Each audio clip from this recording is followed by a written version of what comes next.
wanted to talk to you a little more about climate change, because it seems to me that the fight against climate change has shifted gears, and the expectations have been lowered even within the environmental scientific Well, we're already community. at 1.6 degrees Celsius. Yeah, exactly. It's so all the things that we're the struggle to avoid the change has kind of been Remember lost. when Bill McKibben started 350.org saying, let's not go past 350, and now we're at what, 420 something? Yeah, 423 right now. Yeah. But I think one of the, I guess, yeah, I'm going to be at the end of the hour here, but the thing I see is even within the scientific community, they're basically, there's sort of a capitulation, particularly with the re-election of Trump. I think there's a recognition of reality, Edward. Exactly. Trump is going to reverse the progress toward reversing climate change, and we're just going to have to start dealing with a country, with a world where what just happened to Los Angeles is going to start happening with much greater frequency.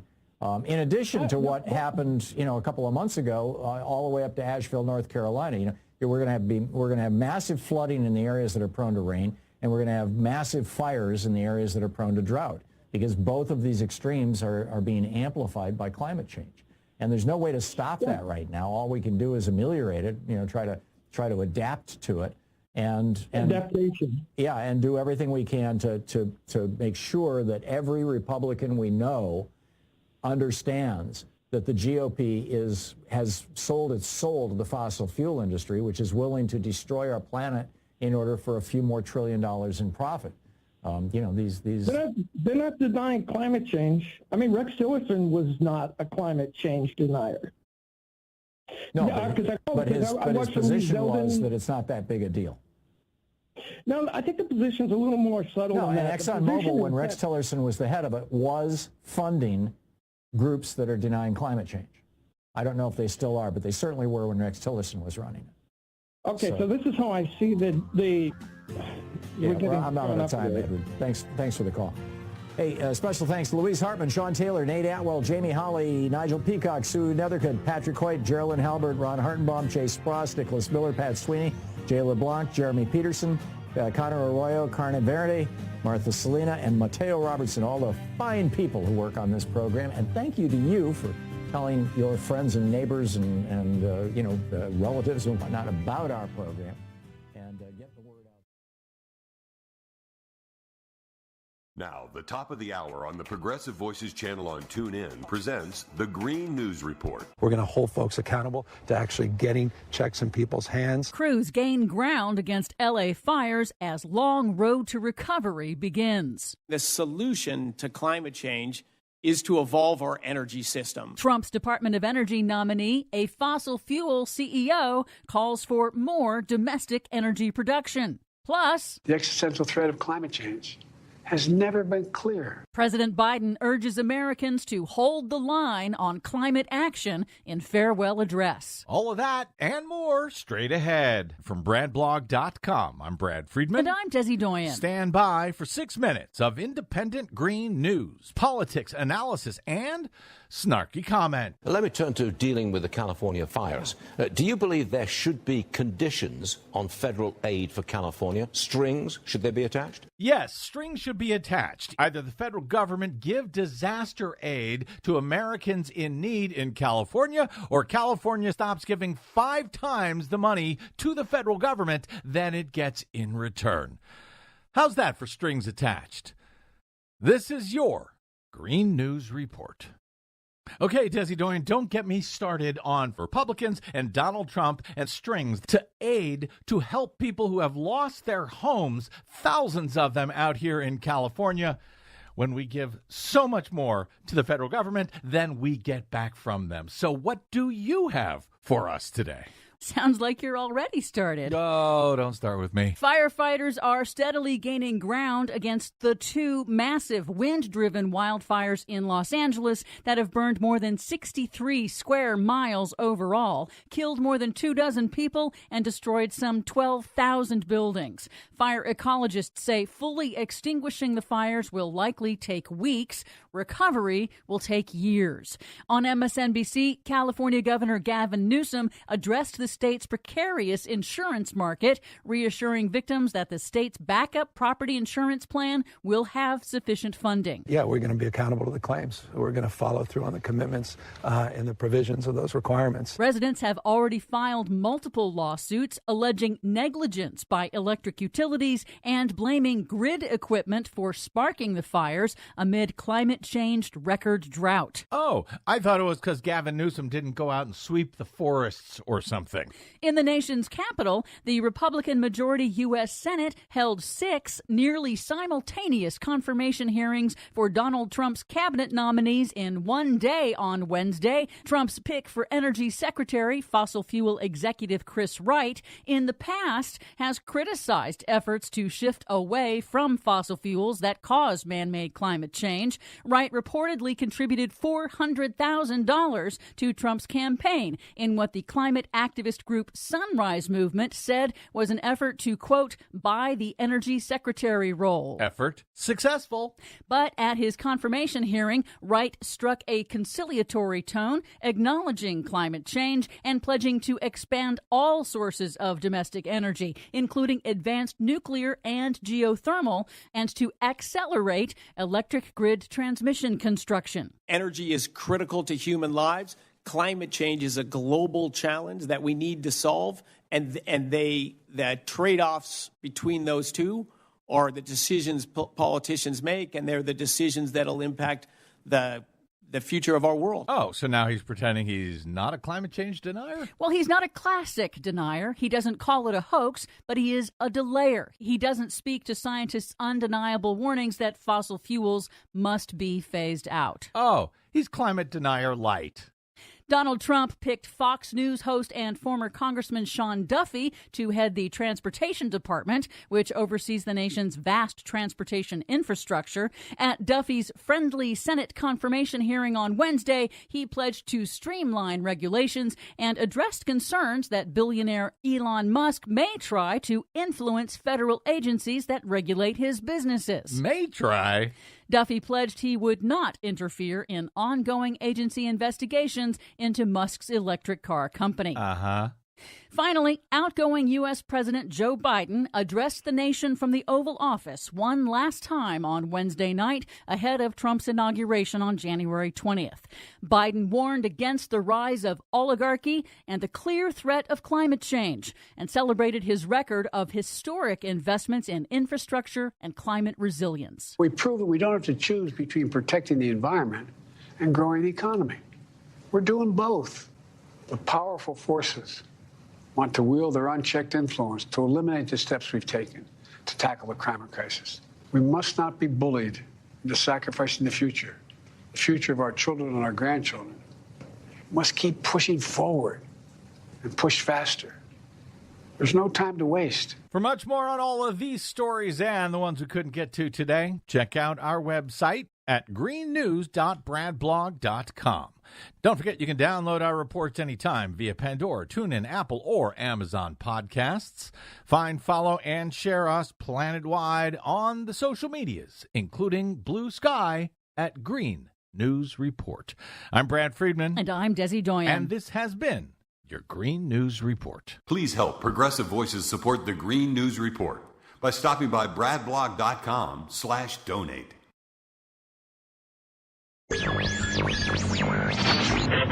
Mary had a little man. Blah, blah, blah. We believe that all men are created equal. To the magnificent mosaic that is America. From radio beacon to radio beacon. I have a dream today. Change has come to America. Believe me. Help is on the way. Knock, knock. Who's there? It's a figment of your imagination. Randi Rhodes Show. Turn up your mind. Breaking news from the Supreme Court. The High Court has just declined to stop a ban of TikTok, now set to take effect on Sunday. TikTok is, of course, one of the most popular social media apps in this country, with some 170 million users in the U.S. alone. But the app is owned by a Chinese company, and lawmakers on both sides of the aisle have said that it is a national security risk. Today's decision comes after the court heard arguments from TikTok against the law that essentially forces its parent company, ByteDance, to sell its operations here. Bite me, it should be called. Thank you. So this is happy Friday, you bastards. So this is where we are now. We're at a point where, and here's the mechanics of what happened with TikTok. And it's important that you remember this. It's a law. It was legislation. It was a piece of legislation that went through the House in a bipartisan manner to ban TikTok from you can't tell China what to do, right? I mean, that's self-evident. So how do you say to TikTok, you're banned here? Okay, so the way that you do that is you say, hey, Google Play, or hey, Oracle Cloud Services, or hey, the App Store, Apple, you can't have the TikTok app for download in your stores because you are American companies, and we're legislating that you can't have this spy tool, because that's what the legislation, asserted. It wasn't alleged anymore. You can't have this spy tool that collects against Americans for the benefit of the Chinese Communist government. You can't have that application, that app, in your store. In your store, if you do, you're helping a hostile nation, a nation whose interests are not aligned with ours, a nation whose technology is taking information, data from our users here in this country. You can't have that there, and if you do have that there in your store, you will be fined for doing so. You will be fined $5,000 per user every day. Do you understand what that amount could be? Or because I don't know exactly how many American users there are of TikTok. It's rumored to be 170 million, I guess. So that's a lot, right? 170 million times 5,000. Will your calculator do that for you? It's $850 billion. It's $850 billion. It's almost $1 trillion in fines to have that in your app store, whether you're Google Play, Oracle's Cloud, or Apple. So when this piece of legislation passed the House, it then moved on to the Senate. It passed the Senate in a bipartisan fashion as well. This is important to understand. And the reason why I think there was bipartisan support for it isn't because the Republicans suddenly love their country. It's because Donald Trump in his first term was totally into banning TikTok. It was his position on TikTok. It wasn't until after this here election where he realized that he had, he logged on and signed up for TikTok. And he, shortly thereafter ended up with 14 million followers. And so he said, I have a soft spot for TikTok. In fact, it's so soft, his spot, which, you could just imagine. This is what makes him so mean, I think, that his spot is so soft. And that soft spot that he has for TikTok is so soft that he invited the CEO of TikTok, truly, to come to his inaugural. So it's going to be sort of like the head of the five families, sitting there, because he invited Zuckerberg. He invited, of course, Elon. He invited, Bezos.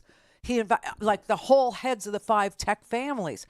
And it is the heads of the five families. I want you to think of it that way because that's the way it is. This is just exactly what Biden was telling you about in his farewell address from the Oval yesterday. He was telling you that this is the end of the experiment of, I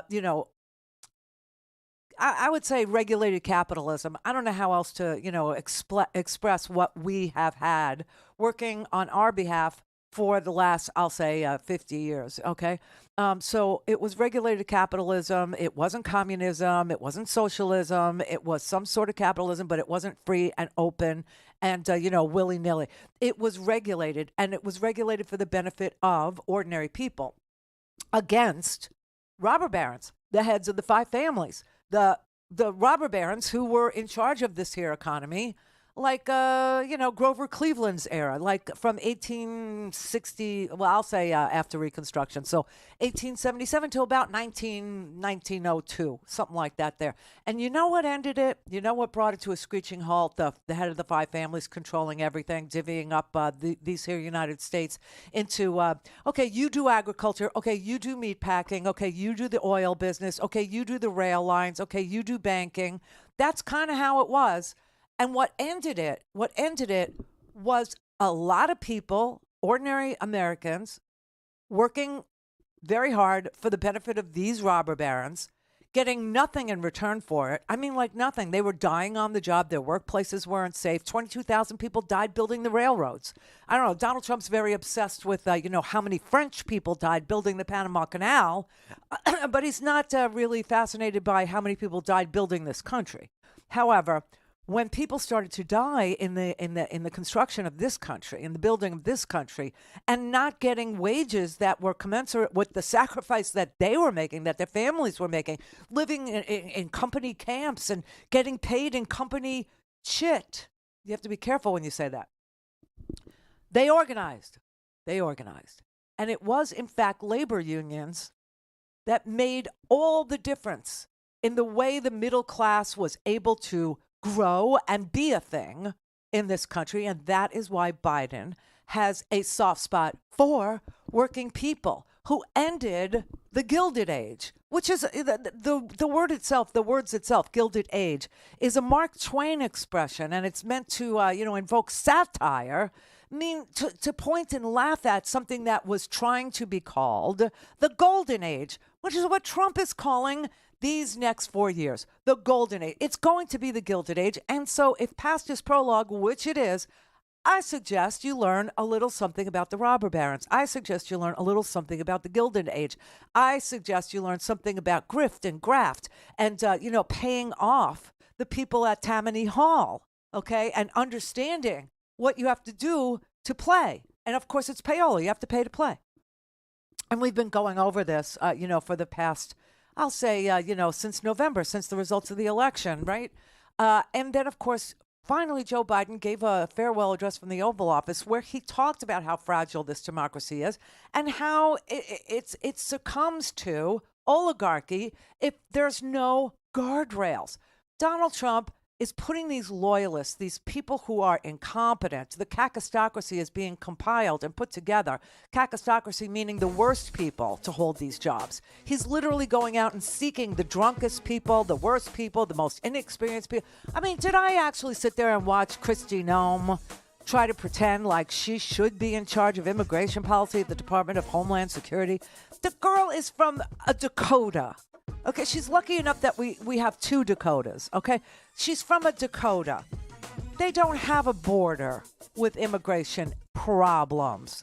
She doesn't know anything about immigration law. She doesn't know anything about Homeland Security. She's there as window dressing. And yes, you could lick her lips and stick her to the wall now. She's become a blow-up doll to appeal to Donald Trump's tastes. It's very sick. But she's going to defer to Tom Homan. Homan.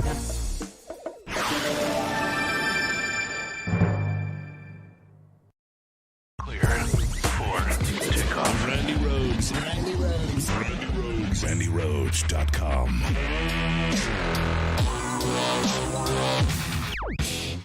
The Bob Cesca Show. Bob Cesca. Joe Biden's farewell address. I'm going to miss Good Dad. Yes, I know. Me too. I've already been crying all week, so Go ahead. Well, the president said last night in amongst his farewell remarks, he said, "Today, an oligarchy is taking shape in America of extreme wealth, power, and influence that literally threatens our entire democracy, our basic rights and freedoms, and a fair shot for everyone to get ahead." I was so pleased that he actually included this in his farewell remarks. As a consequence of this oligarchy that's taking shape inside the incoming administration, my positive outlook is that it will generate a huge backlash. I've really become almost a Bernie Sanders style economic populist when it comes to the, as Bernie says, the millionaires and the billionaires. And every time I see another news story come out about Bezos or Zuckerberg or Musk or Peter Thiel, the first thought that crosses my mind is bring back the 90% tax bracket. Yep. Bring back the trust busting that we saw in the wake of the robber barons era. Yeah. And by the way, Donald Trump loves that era. He can't stop talking about the 1890s with the tariffs and what he considers to be, in his complete ignorance of history, to be a prosperous time for the American people. Yeah, prosperous. That led to the 29 crash. It led to all sorts of things. Certainly all kinds of progressive reforms. In the wake of all of that, Donald Trump is longing for a return to that robber baron era. And it is Will Barron do that? Will Barron do it? Well, should we refer to Barron Trump as Robber Baron Trump? Is that what you're saying? There we go. Bob Cesca. It's the Bob Cesca Show. New episodes every Tuesday, Wednesday, Thursday, everywhere you get your podcasts, and at bobcescashow.com. I'm Rick Smith, and this is Labor History in 2. On this day in labor history, the year was 1898. That was the day workers in the textile mills of New Bedford, Massachusetts, walked out on strike. They were organized along craft lines into 5 different unions. Regardless of craft, mill owners inflicted a 10% wage cut, which would prove devastating given the fact that whole families worked in the mills. When the wage cut took effect, spinners effectively shut down 22 mills owned by 9 companies. Having formed an amalgamated strike committee, weavers, loom fixers, carders, and slasher tenders all stayed away in support. Workers' leaders like Samuel Gompers, Eugene V. Debs, and Daniel De Leon of the Socialist Labor Party all visited the strikers to give encouragement and inspiration. Debs alone acknowledged the role of women in the strike as workers, and not just as wives, mothers, daughters, or sisters. Before the strike, there had already been discord over strike demands. The weavers insisted on adding the fines issue. They constituted 40% of mill workers, and their job duties included correcting the mistakes of other trades. Manufacturers routinely fined weavers for material deemed imperfect, yet still profited from selling their products. The fine system wrought havoc on weaver families, and they wanted it abolished. The rest of the unions sympathized with their plight, but insisted the strike would fail unless they focused solely on the issue of wage cuts. The weavers persisted, and the demand stuck. By April, the strike collapsed. Workers went back with nothing gained. But the strike proved that workers across craft lines could strike and support each other in an industrial manner. It also proved that men and women workers could effectively organize a strike and picket together. For more information, go to laborhistoryin2.com, like us on Facebook, follow us on Twitter at laborhistoryin2. Don't give up. Don't give up. What's true?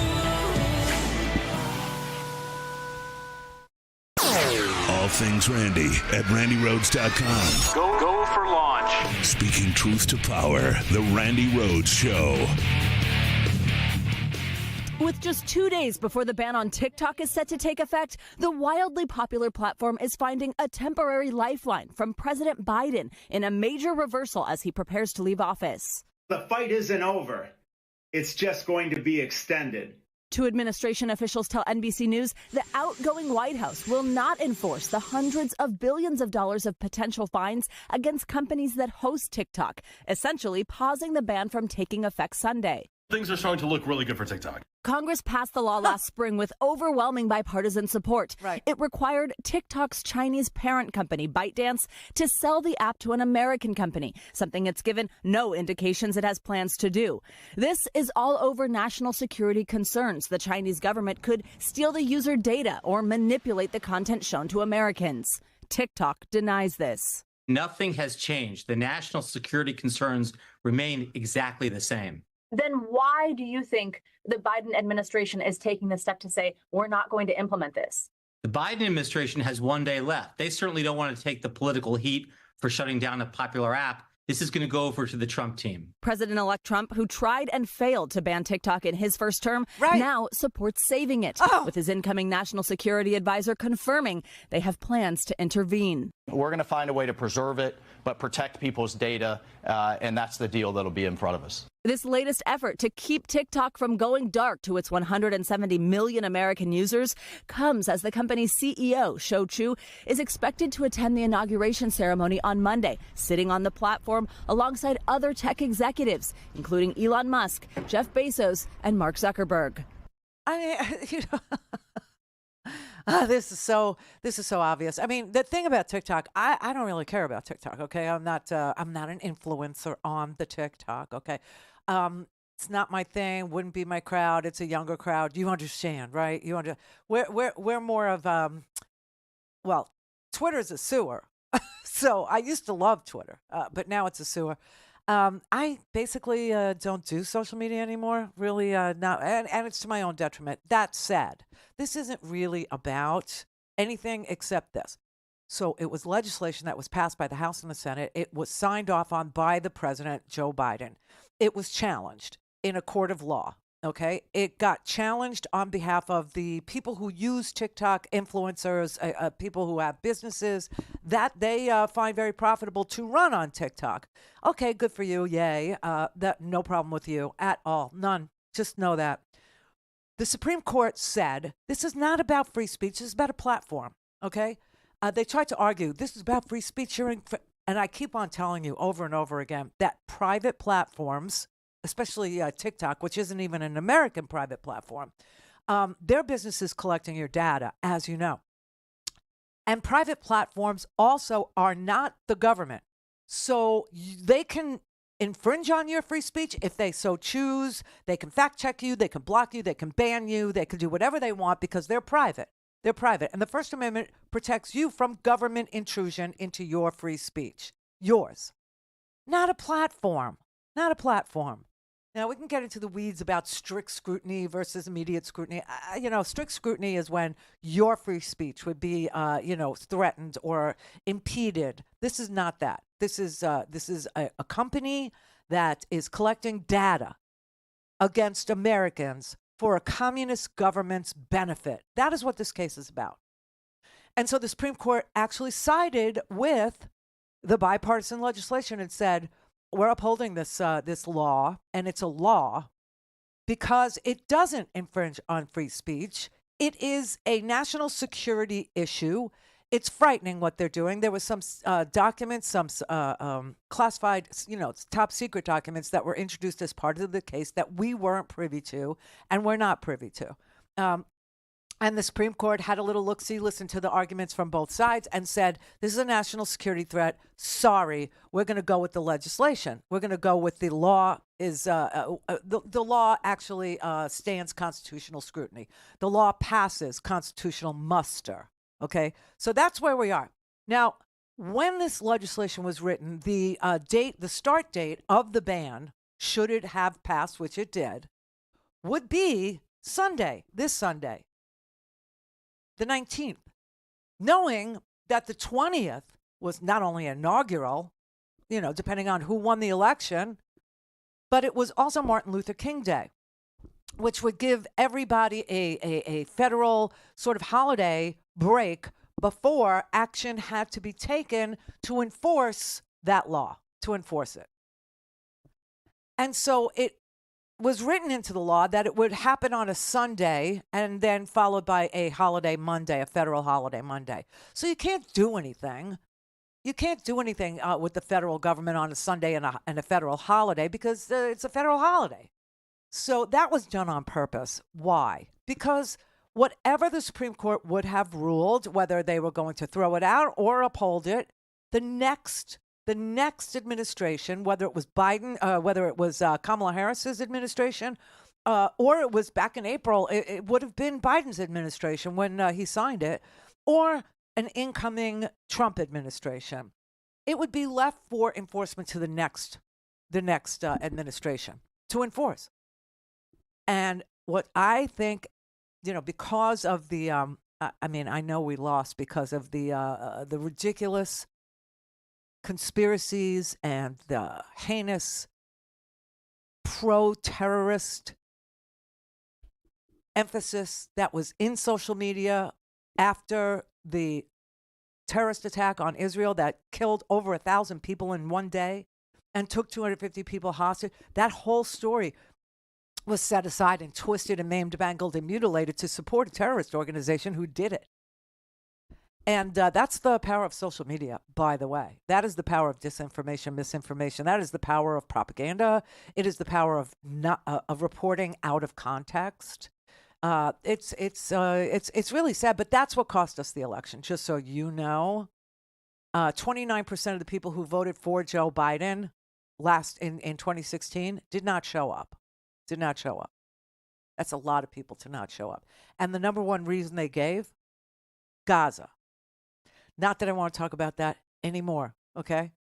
Because the day will come when phase 2 has to kick in, and you'll see it will never happen. Phase 2 will never happen, not with Trump and not with Bibi and Trump. There's no way. And phase 2 says the war is over. This first phase is a ceasefire to get some hostages out, and that's okay with everybody. But the next phase, no. His whole government will fall apart. Bibi's government will quit. They will resign. He will have no coalition. And then the real investigation into what happened October 7th, how the security lapse occurred, what did he do, what did he not do, why didn't anybody show up for 13 hours? That inquiry actually would begin if he's not the prime minister anymore. So there's that. But this TikTok thing, okay, this is going to be the first test of Donald Trump's official immunity. Meaning, what if he refuses to enforce what the Supreme Court said he must enforce? And he does it for money. What if he invited the guy who owns, who is the CEO of TikTok to his inaugural so that he can, broker a deal where he gets commission for the sale of it?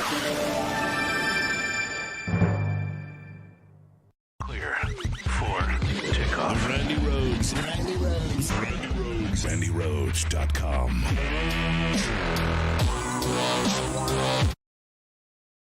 This is Stephanie Miller, and here's what you missed. You said, once again, a woman Republican senator sells out women in favor of a sexual degenerate for political expediency. Cognitive dissonance is a hell of a drug. Joni Ernst should be ashamed of herself. Thank you. When you're, I don't know if people know, a former Republican strategist. So talk a little bit about, I thought that was so shameful myself, the Joni Ernst, who is a combat veteran, victim of sexual assault, getting bullied into supporting Pete Hegseth. Yeah, I mean, the more frustrating thing is, you expect it kind of from men. You have all of this energy that you would think would be coming from the men, right? We're already getting that. But then when you have women who have gone through these experiences and who know better, there's a lot of men who know better too, but the women, it cuts deeper. I looked at what was unfolding with Pete Hegseth, and I'm like, this is Kavanaugh 2.0, but worse. Because you could argue however you feel about Brett Kavanaugh, at least he was qualified, right? Minus how you feel about his opinions. But at least he was qualified to be a judge. Pete Hegseth is not qualified in any way, shape, or form, despite the fact that he's a despicable person. And Joni Ernst knows this. Yeah. He knows it. I like to call him Judge Drunky McRapey, which could also apply to Pete. The same thing, but it was the same things, right? It was character. It was the drunkenness. It was his attitude. It was the sham FBI investigation where they didn't really go and talk to the right people. Yeah. All of that to run cover, and the defiance, and then the Republicans running cover for him. And you saw during Kavanaugh, women pleading with senators to say, our experiences should matter. You should care. Hear all this and more on the next Stephanie Miller Show.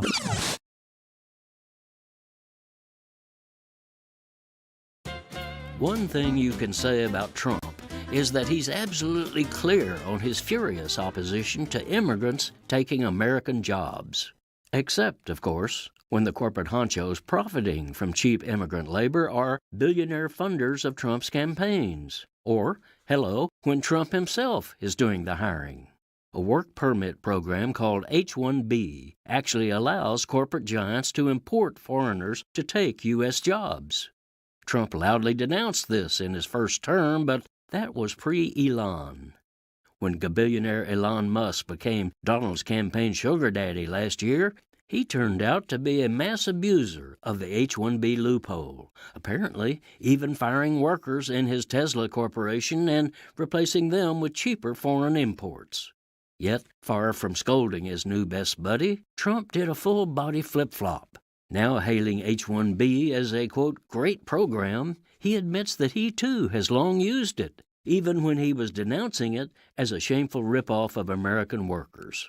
Trump's use of the foreign hire scheme is even chintzier than Musk's, for he uses a companion H-2 loophole to import hundreds of low-paid foreigners to take jobs as cooks, waiters, housekeepers, and farm workers in his luxury resorts and hotels, including at Mar-a-Lago.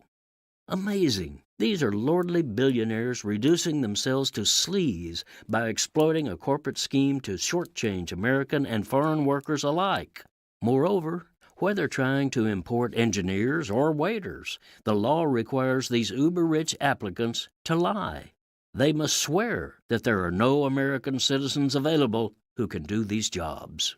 This is Jim Hightower saying, welcome to Don and Alon's phantasmagoric wonderland.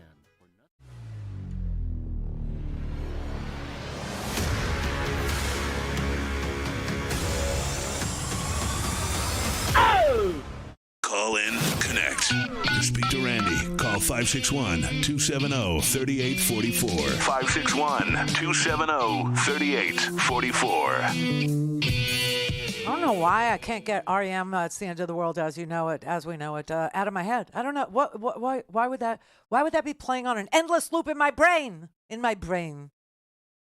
don't know. Bill in Detroit. Hi, Randy. It's great to talk to you. How you doing? I don't know. It's 3 days. I know. It's like standing in the middle of the street and seeing a bus coming at you and you're paralyzed and you can't move. That's a great analogy. That's exactly what it feels like. Exactly. Yeah, there's nowhere to escape. But I just wanted to say that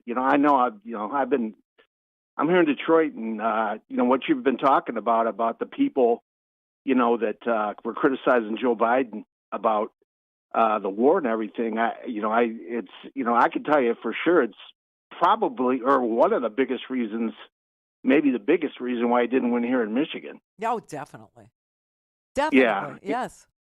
And it's I just never understood people that he can't make Netanyahu not bomb Gaza. I mean, he can't just. I mean, it's like people thought that it was him that was doing it or something. So ridiculous. Well, yeah, I understood, how ridiculous that thought was. But also the fact that everybody, when the hostages were taken and the posters went up, do you remember how people were out there and filming themselves on TikTok and filming themselves on Instagram and putting the videos on Twitter and everything, ripping those posters of those hostages down? Mm-hmm. And saying they deserved to be taken. They deserved it. I mean, I was like, what is going on in this here country? And I understood that normalcy was going out the window. But I always understood why Biden, who was nauseated by the amount of carnage that Bibi was using, the weight of the bombs, everything about it was the targets. It was very, very, very Aleppo. It was very Russian. It was very, it was exactly what Vladimir Putin did to the rebels in Syria who opposed Assad, who's now gone, which I thought was a very good result. And we hadn't deployed one single soldier. But, the idea that Biden stood with Netanyahu in that way is only because he was fighting our enemies for us. And our enemies weren't necessarily the people in Gaza. Our enemies were Iran and Iranian proxies like Hamas, like Hezbollah, like the Houthis in Yemen. And getting rid of Assad was just an added extra attraction. I mean, the result here was awesome. It was incredibly good. It freed Lebanon. It freed Syria. I mean, it did so much.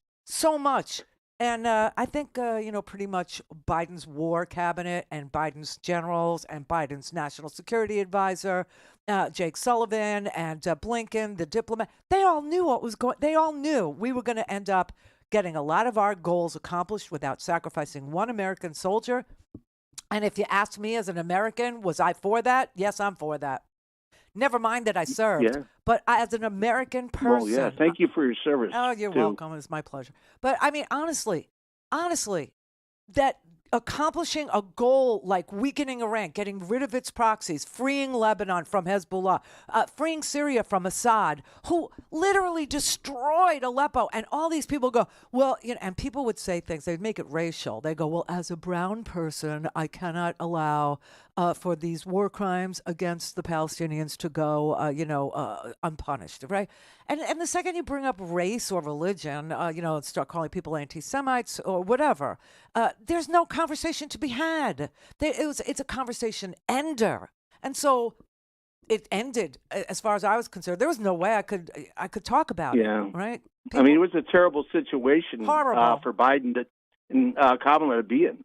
It was a no-win. There was no win. But they wanted Kamala to disavow. And how do you walk away from something is benefiting the United States mightily in that region without using American force, without using American troops, without using American, launches? I mean, it was so like, hey, you want weapons? Hey, we sell weapons to everybody. You want you want daisy cutters? We'll give you daisy cutters. We'll give you whatever you want. Go fight our enemies for us. Go ahead. Yeah. Yeah, well, in Michigan, you know about the the largest Muslim community in the country. Dearborn, about 10 miles away from me. Yeah. So I appreciate I appreciate how hard it was for them. I do. I really do. The suffering was humongous. The suffering was ridiculous. It was almost unforgivable, okay? In the way that this thing was conducted. But I will say, I've never seen a government where, we got Trump goes, I will never tell you what I'm going to do before I do it. Well, Israel's the exact opposite. They tell you exactly what they're going to do before they do it, so you can get away from what they're going to do before they do it, because they don't really want to do anything bad to civilians. But you had a terrorist organization that used civilians as human shields, literally, hid with them in schools and hospitals and buried under the ground, under kindergartens. This is a very twisted war-fighting tactic, and that type of thing is the human shield thing. That should know no color, no religion, right? No nothing. I mean, that's just evil. It's pure evil. And they. I mean, I feel bad. I've friends with so many, and the Dearborn mayor came out early and was ripping on Biden. I don't know if he might have softened up a little towards the election, and maybe after Kamala got on board, but he was, it just made me sick right from the beginning, because he's the mayor of Dearborn, so obviously, and so it was just bad. But I think all eyes are on Gaza right now, because I don't know if Orange Winder is gonna, not I'm a just wondering chance, whether, pal. Not a chance. Okay. Bibi. Okay. Here's the thing. Biden laid out this whole plan, the whole plan, and left it for, Trump to enforce it, to execute it, to implement it. This was very smart, because you consider what Trump handed off to Biden. What Trump handed off to Biden was 2,000 troops left in Afghanistan, with thousands of Afghans needing to be evacuated to the United States, because we promised them that if they helped us, if they translated for us, or if they, snitched out, ISIS or the Taliban, that we would get their backs, right? And, so Trump being Trump, he handed off to Biden a Doha agreement with 2,000 troops on the ground and a date certain to get the hell out of there. And you know what? Oh my God. We did it. He ended a 20-year war, and guess what? People blamed him for that. Okay, he ended a war in Lebanon. People blamed him for that. He got rid of a dictator in Syria. People blamed him for that. He weakened Iran. People blamed him for that. There is no way that people will not blame him when this deal falls apart, and it will. Well, Yeah. Thanks a lot, Rand. You're the greatest. I Thanks know. for what you do. You're welcome. See you later. Bye. Happy Friday. No, seriously. I mean, phase one, it's going to happen. It's baked into the cake, right? And you'll see hostages come home. Phase two, no way.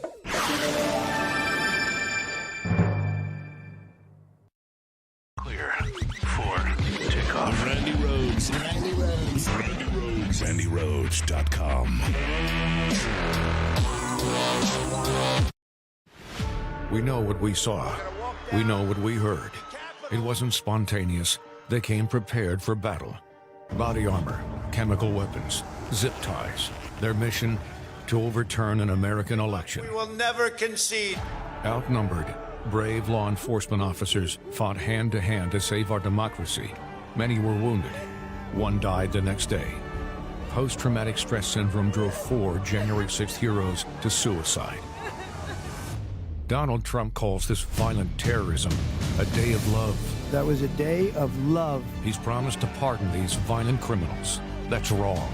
Evil. Those people have suffered long, hard, Let me just... and I think it's very unfair. Don't let one man rewrite history. We know what we saw. We know what we heard. There are no alternative facts. Only the truth.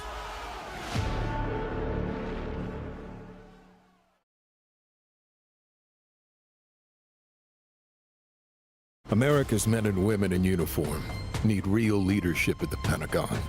Character, courage, honor, experience. Those are what a real leader brings to the fight. Pete Hegseth isn't just unqualified to be Secretary of Defense. He's embarrassing, sick, struggles with alcohol, drunken rages in bars and strip clubs, fired from 2 veterans organizations for financial and personal misconduct. While at Fox, Hegseth paid off a woman after she reported he sexually assaulted her. Pete Hegseth's own mother calls him an abuser of women. These aren't the qualities of a leader. They're weaknesses for our enemies to exploit. Pete Hegseth isn't just unqualified. He isn't just unprepared. Pete Hegseth is downright dangerous for our troops. He's a risk America can't take.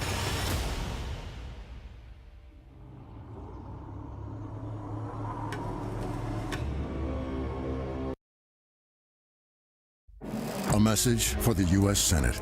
Every action has consequences, and senators who vote for Trump's Project 2025 agenda are about to learn that. Trump's tariff plan is going to hit American families hard, and you'll be to blame. His team wants to end the biggest veterans health care program, and you'll be the ones who said our men and women who served lose their coverage. You'll be the ones who give billionaires like George Soros and Elon Musk huge tax cuts and screw middle-class workers. And don't be fooled. Elon and Trump are asking you to make cuts that hurt your state, your voters, real people. Not to save money, but to move it away from your state and into their pockets and to their friends and allies.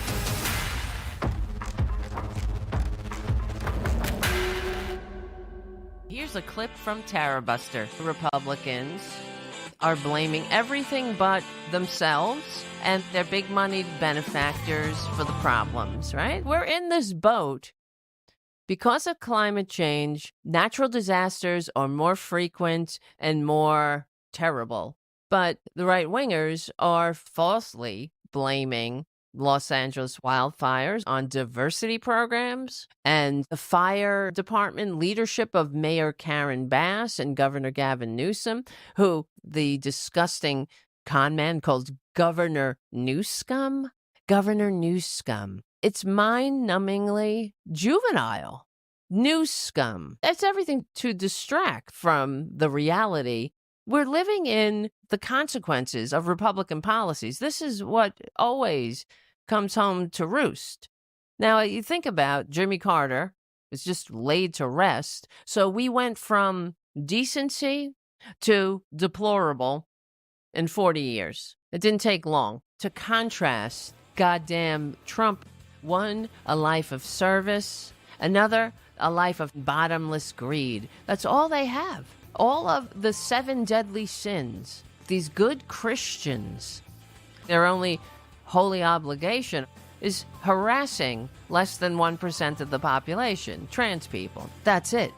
Beating up on the vulnerable, the misunderstood, making sure a trans woman elected to office, making sure she can't use the restroom. That's the way they honor the savior they pretend to worship. Tara Buster is recorded live every Friday evening at 8:30 p.m. Eastern Standard Time at the Tara Buster Facebook and YouTube channels. Thank you for supporting the...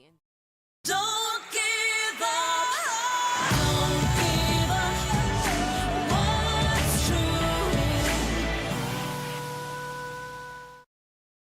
This is the Randi Rhodes Show. To speak with Randi, dial 561-270-3844. That's 561-270-3844. All right, everybody. It is the end of the world as we know it. I mean, there's no doubt that things are going to change around here. The question is, do they change for our benefit or do they change for the elite, for the benefit of the wealthy, for the benefit of the uber owners, the people who own this country? Yeah. And do we create less and less of them and, go right back to the guilt? I mean, listen, in the next hour, I'll talk about how technology, I've been doing a lot of research and reading about the Gilded Age, okay, about how it happened and why did we get robber barons and how did they, figure out that this guy, should get the meat packing and this guy should get the banking and this guy. It was pretty straightforward. They had a meeting. They had the head of the 5 families. They all got together in New York around the corner from where I used to live. Okay, on Madison Avenue, on the corner of Madison and I think 38th Street, 38th or 39th, 38th Street, I'm going to say. I used to walk my dog around that block. And on the corner is the morgue. It's now the Morgan Library. It's J.P. Morgan's house. It is where the meeting of the heads of the 5 families literally took place, where they divvied up this country. And how were they able to do it? They did it because of technology. They did it because improvements in manufacturing, improvements in refrigeration, improvements in communication, just like now. New technology changes everything, everything. And they always show up at these, moments when there's chum in the water. Oh, technology is going to change the way you live, and technology is going to keep you in your house, or technology is going to get you out of your house, or technology is going to put you in the field, or technology is going to take you out of the field. Do you know what I'm saying? And we're at this moment, which is what Biden kept telling you. He didn't use that many different words, which is, I think, why people got bored with him. And I love him, as you know. For me, he was the most like FDR I will probably ever see in my lifetime. Truly. Trust buster, didn't let grocery store mergers happen, ended a wildly infectious pandemic that the previous president had choked. He had frozen. He decided to call it a hoax, a fake, something that didn't really, wasn't a threat to your life and your livelihood. Meanwhile, 2 years we're in a house. 2 years. Oh, my God. Anyway, we'll talk about it. Susie in Oregon. Hi. Hey. So I have a very ominous feeling about what's going to happen once Trump gets in, and I've had this fear ever since he announced running for president again. Tell me. Well, in the first term, everybody referred to all of his close ties with Putin as, him having such a close relationship because Trump was the useful idiot to Putin. And he got so close to all these other Kim Jong-un and all these other dictators around the world and always has praise for them. It's like he wanted to be one of their, one of that club. And I've been telling my husband for a long time since, and then especially since he won the election.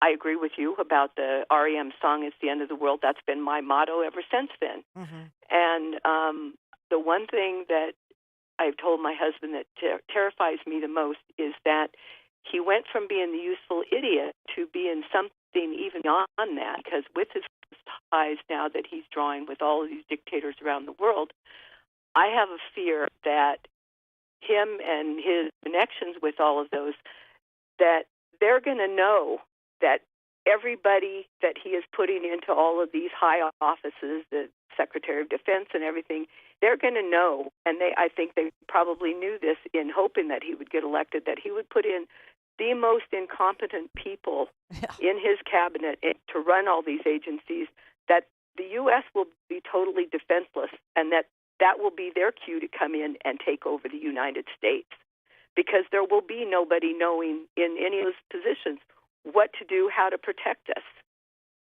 And the other thing that has me upset is the fact that all of the Republicans in the Senate and the Congress and the Supreme Court, everybody that's allowing him to do this and siding with him, thinking that they're going to get a piece? A piece of the action. Yeah. That what they don't realize, and this is what I've been telling my husband for months, that what they don't realize is that they're helping him to achieve his goal of becoming the king of not only the king of the United States, he's telling everybody what to do, thinks he's the king of the world. But once they help him get what he achieve what he's wanting, he will have no use for them ever.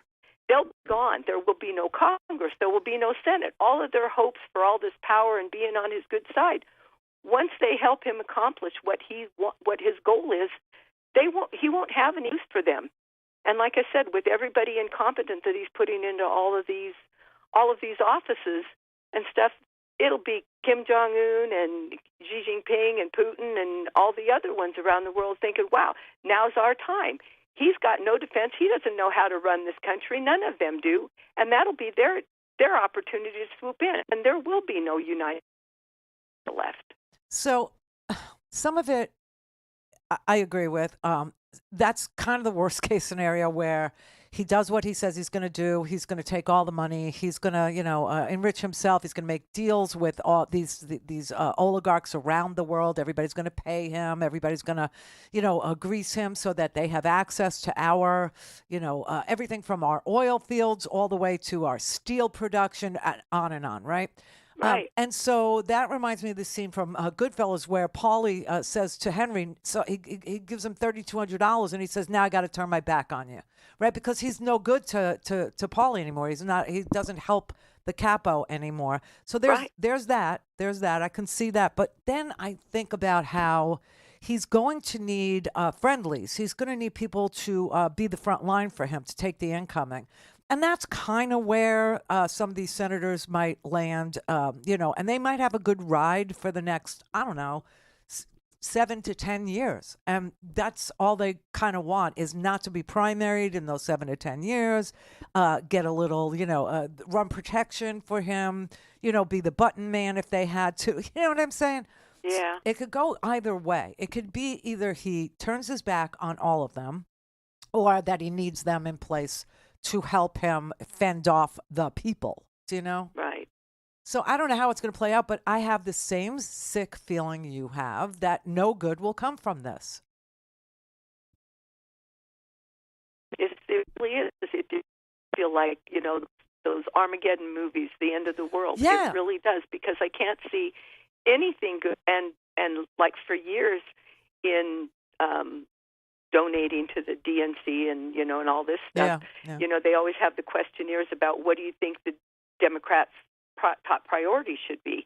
And they never listed for years. I was always adding a comment in there about that the environment, climate, should be the top priority, because if we don't have clean air to breathe, clean water to drink, or purified land that we can grow crops on, there's going to be no civilization left to worry about any of the other topics that they wanted as their top priorities.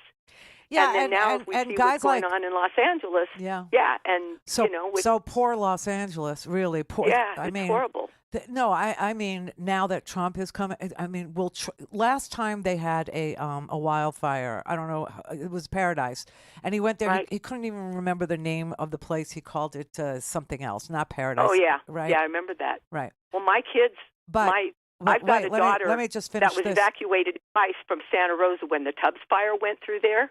Okay. And then I had a son a couple of years ago that got evacuated in Windsor, California, because of wildfires and stuff. It affects me personally. My daughter's in, I don't even want to say, but she's in L.A. She was evacuated. But anyway, to finish this thought, back then he did not want to give the aid, the relief. He didn't want to pay the FEMA funds. He didn't want to do because he said, quote, it's not a hypothetical. He actually said, they don't vote for me. Right. So poor LA, okay? Poor California. They don't vote for him. And now he can hold them hostage to price gouging. He can hold them hostage to, no money for remediation, no money for... And then where do you go for relief? Yeah. And that's why I want people who are Republican, who voted for guys like Kevin McCarthy or Darrell Issa or there's a whole bunch of, California Republicans in the House and in, Right. Where are they going to go when the oligarch himself says, no, nothing for you, so go complain someplace else? Right. And forgetting a couple of weeks ago that there were those hurricanes that went all the way up through Tennessee and North Dakota or South Carolina, whatever it was, those states up there that weren't even on the coast, and how they were wiped out. Yeah, but they vote for him. Clear for takeoff. Randi Rhodes. RandiRhodes.com. If you're in a Medicare Advantage plan, your doctor might be in it this year, but come January the 1st or sometime next year, they might not be in your network. 911, what's your emergency? America's healthcare system is broken and people are dying.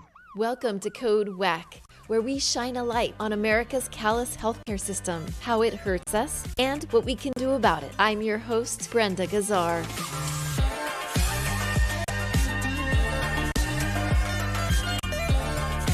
This time on Code WAC, why have U.S. administrations chosen to privatize Medicare, and how has that complicated healthcare for patients? How do mega insurance companies benefit as a result?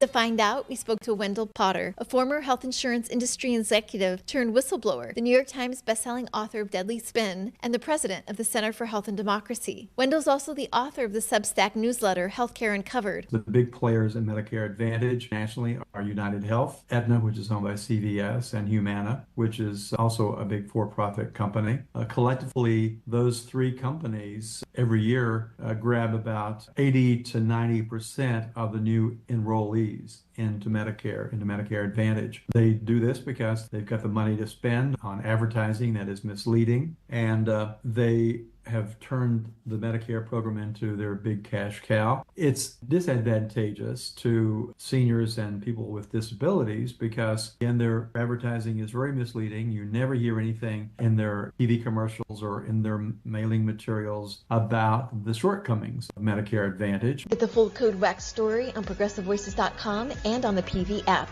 Catch all our episodes by subscribing to Code WAC wherever you find your podcasts. This podcast is powered by Heal California, a nonprofit that uplifts the voices of those fighting for healthcare reform around the country. Until next time, stay healthy. Now, the top of the hour on the Progressive Voices channel on TuneIn presents the Green News Report. We don't have enough fire personnel in LA County between all of the departments to handle this. Extreme wildfire crisis now most destructive in Los Angeles history. There's a clear trend towards these faster spreading, hotter burning, more destructive, more deadly wildfires. Climate change is intensifying extreme fire conditions. Plus, President Biden designates 2 new national monuments protecting sacred tribal lands. All of those intensifying stories and more straight ahead. From BradBlog.com, I'm Brad Friedman. And I'm Desi Doyen. Stand by for 6 minutes of independent green news, politics, analysis, and snarky comment. While everyone else is deeply concerned with what's going on in Los Angeles right now, Trump is handling the tragedy like the statesman that he is. He's laying the blame on California's Democratic governor. In a social media post referring to the governor as news scum and writing, he is the blame for this. Yeah. In the midst of chaos, Donald Trump is taking action by opening up the strategic nickname reserves. Thank you, sir. one finger salute. This is your Green News Report. Okay, Desi Doyen, well, we've had a pretty harrowing 24 hours or so. We were forced to evacuate last night, which was kind of fun. But I should say we are back now here in Hollywood. All is safe. The fires, at least in Runyon Canyon, are out, and we are fine. What do you have for us today? Well, obviously there has been truly staggering damage in and around Los Angeles. At least 5 people have been killed and many more injured in 3 major fires that broke out in the LA region in just 24 hours, fueled by historically dry conditions and hurricane-force wind gusts. More than 2,000 structures destroyed or damaged. Emergency resources stretched very thin, even with pre-positioning of firefighting assets. Municipal water systems are straining, not designed to handle the extraordinary load, with fire hydrants in the coastal suburb of Pacific Palisades running dry. The Palisades fire is now the worst, most destructive fire in the city's history. In a Wednesday press conference addressing the deadly Eaton fire east of L.A. near Pasadena, the fire chief there said that no amount of water could have stopped the blaze. We could have had much more water. With those wind gusts, we were not stopping that fire last night. Those erratic wind gusts were throwing embers for multiple miles ahead of the fire. And that's really what caused the rapid spread of this fire. Fire crews are also battling several brush fires around the region as well, like the one that we evacuated from. California Governor Gavin Newsom declared a state of emergency. President Joe Biden has officially approved a major disaster declaration for the state, unlocking federal resources. Biden was in Los Angeles to dedicate 2 new national monuments in California on lands sacred to Native American tribes, honoring their combined stewardship and permanently protecting the lands against mining, drilling, and other extraction activities. You're not suggesting he started the fires, are you? I am not. Okay. Climate Central reports that the LA wildfires have been intensified by conditions linked to human-caused climate change. A warmer atmosphere sucks more moisture out of the landscape, significantly increasing the risk of extreme fire behavior. This is also the state's rainy season. In air quotes. But virtually no rain has fallen in 250 days. Yep. A sharp contrast to the last 2 years when multiple winter storms pummeled the state. Plus, extreme wind events have increased dramatically in frequency in the region. Here's climate scientist Dr. Michael Mann on CNN. It's the synergy between that natural occurrence, the Santa Ana winds, that immediate factor, and the underlying dry conditions that are definitely related to a trend of drier conditions in California and the western U.S. caused by human-caused warming due primarily to the burning of fossil fuels. President-elect Donald Trump and Republican politicians used California's tragic disaster to attack the state's leaders, falsely and bizarrely blaming them for the fires and lying about the state's water management policies with little pushback from corporate media. The difficulty that a well-resourced city like Los Angeles is having in fighting multiple major catastrophic disasters at once underscores the unprecedented new abnormal of climate change. The fires even damaged parts of the city's flood control infrastructure, which will need critical repairs when and if seasonal monsoon rains return. United Nations scientists and disaster experts the world over warn that no country is preparing fast enough for accelerating climate impacts, from storms and floods to droughts, heat waves, and fires. Thank you, Desi Doyen, and thank you for being right about just about everything over the past 15 or 20 years. We could use your support at bradblog.com/donate to keep these sorts of reports and warnings on your public airwaves. Find and follow us on the social medias, including Blue Sky, at Green News Report. I'm Brad Friedman. And I'm Desi Doyen. And this has been your Green News Report. Please help Progressive Voices support the Green News Report by stopping by bradblog.com/donate. Mary had a little ram. The fall. We believe that all men are created equal. To the magnificent mosaic that is America. From radio beacon to radio beacon. I have a dream today. Change has come to America. Believe it. Help is on the way. Knock, knock. Who's there? It's a figment of your imagination. Randi Rhodes Show. Turn up your mind.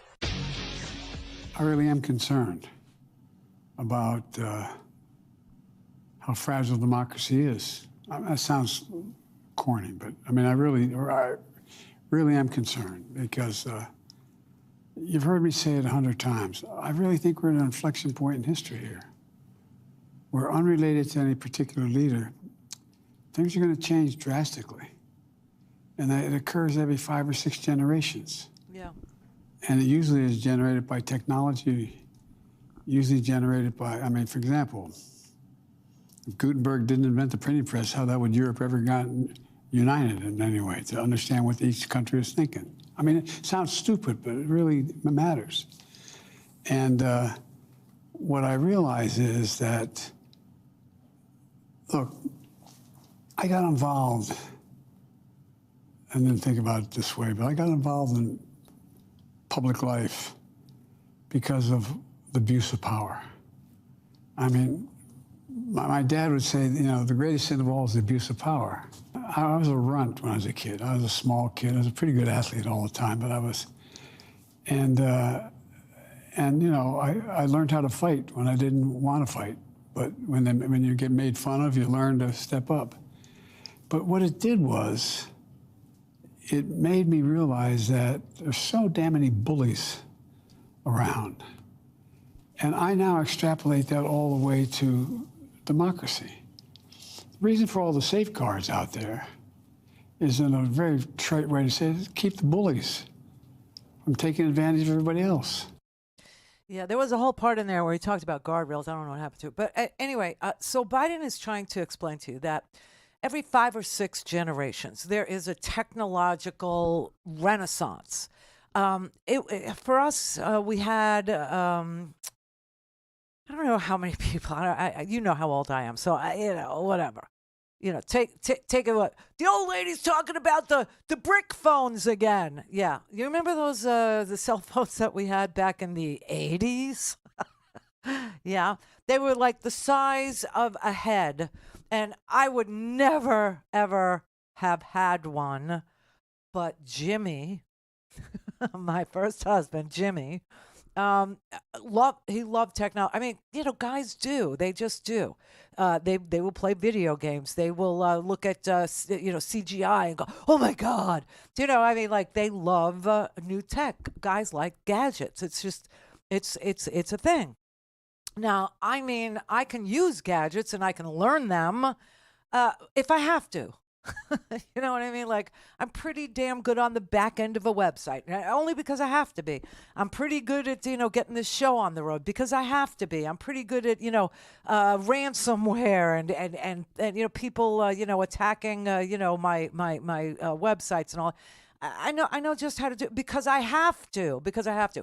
But the difference between, like, when the computer was an entire room, kind of like crypto is now, you know, it's entire buildings of blockchain technology. And they keep on telling, we need so much electricity. Because blockchain, it takes so many computers to keep that thing, you know, going and and we have to generate, we have to give it, and we have to. I remember when my dad was an engineer. He worked for some of the greatest defense contractors in the history of defense contractors. You know, he worked for Honeywell, he worked for Airquipped, he worked for a whole bunch. You know, he also worked for Polaroid and a couple of Mattel toy companies making good stuff. But I remember going to his office when he was working, I'm going to say it was Honeywell because it was out on Long Island. And I went into this room. Well, it was more than a room. It was like a bunch of rooms. One, you know, like one long corridor. And there were these machines and it was freezing cold in there. Okay. And I was like, what? I was young. I was like, what is this? What is it? He goes, this is a computer. And let me show you what it can do. And he went and he was like programming this thing on this keyboard and telling it what it wanted and blah, blah, blah. And he said, now wait and go to the other end. You know, you have to, like, now we have steps on our phone. It'd be like 10,000 steps, you know. Not really. But and all of a sudden this thing starts whirring and typing and making and doing, and it created a giant bunch of pages, whole lot of pages, that came out in nothing but X's and O's, and made a drawing of Snoopy. And it was called Snoopy Fun, the program. I'll never forget. I still have it. And he was fascinated. Now, my dad went on to, help people develop things like computer-aided design and blah, blah, blah out in California. He moved out there and started, working for a different kind of company. And, I remember being shown that this vat of polymer, which is like a soft plastic, that he could draw on his computer screen a distributor cap for a car. And then he could tell the computer to use the lasers in this vat of polymer to create an actual 3D distributor cap and give it to me. That was the very beginning of 3D printing, okay? And every once in a generation, or many generations, technology becomes so ubiquitous and so important that it starts to control businesses and lifestyle, and everything changes. I mean, one of the examples, I guess, would be the television, right?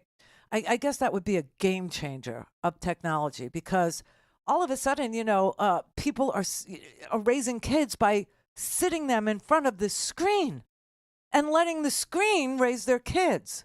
And it changed parenting for generations. And the same thing is happening now with social media. It's changing our interactions with each other. It's changing whether we go to the movies. It's changing whether we sit and binge watch stuff on the television. It changes whether or not we go to each other's houses, or we just text each other, or we just how many hours a day of screen time we're doing instead of interacting with other kids, or instead of interacting with our family, or instead of interacting with our husbands or our wife. Do you know what I mean? Like, the whole way of living is changing because of social media. It is a game-changing technology.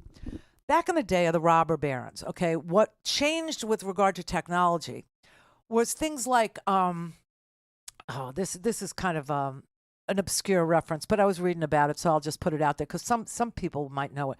But there was this thing called the Bessemer process. It changed the ability for us to make steel. Okay, it changed the ability for us to turn iron into steel. It changed society. It changed business. It changed building. It changed everything. And it wasn't the only thing that was changing back then. Like before the Civil War, before the robber baron era, it took 61 hours to produce an acre of wheat. So if you're listening to me and you're in farmland, or you are in agriculture, that changed your entire way of living too. By 1900, it took 3 hours to process an entire acre of wheat. 61 hours days versus 3 hours, and many acres processed in a day. Do you see how that? Also, because of the spindles and the mills and the textile industry changed, and the way that we were able to, have factories and sewing machines, and then we got adding machines. We got one of the big game changers was Swift. The meat company Swift. They're barely around anymore because I think Hormel kind of replaced. I don't know, I could be wrong. But Swift, that man, he was in Chicago. After we learned to manufacture ice in copious amounts of ice at a time, he invented the refrigerated rail car and changed the whole meat packing industry. Everything changed. It put so many butchers and mom and pops out of business. Clear for takeoff. Randi Rhodes. RandiRhodes.com.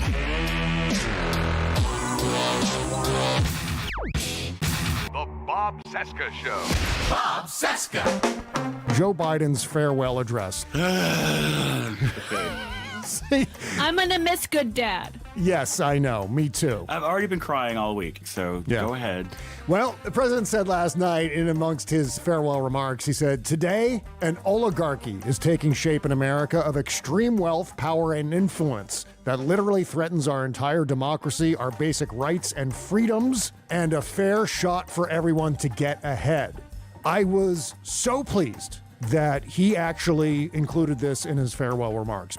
As a consequence of this oligarchy that's taking shape inside the incoming administration, my positive outlook is that it will generate a huge backlash.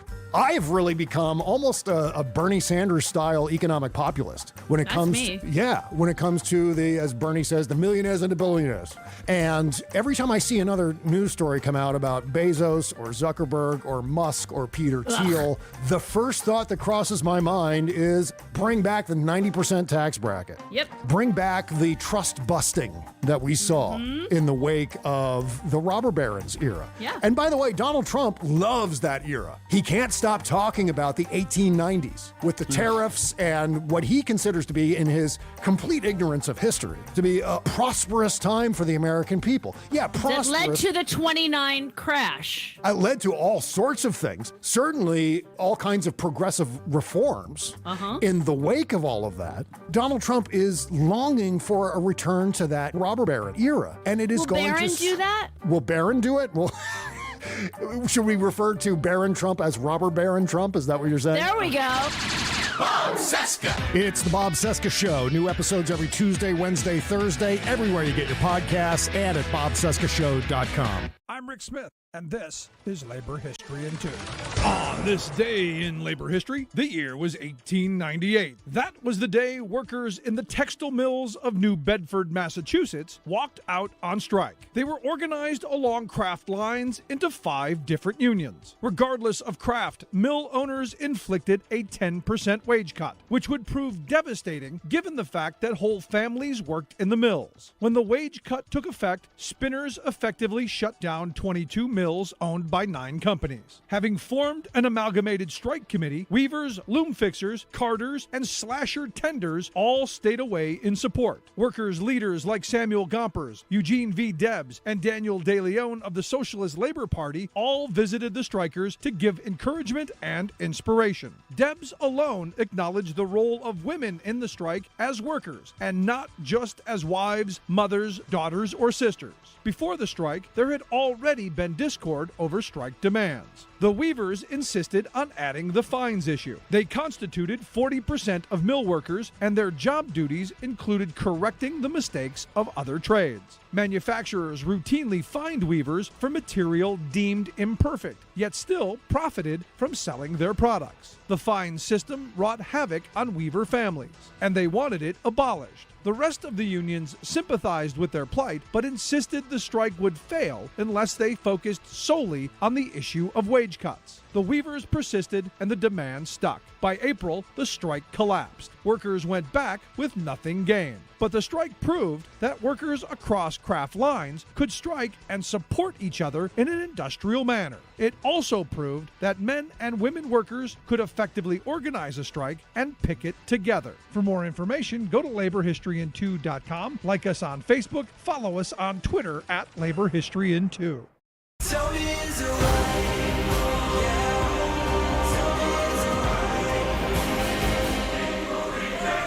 I watched it on TV.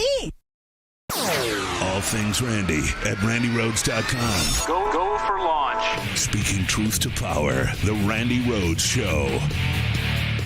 Okay, and so these corporate titans, the people who were benefiting from these, inventions, even.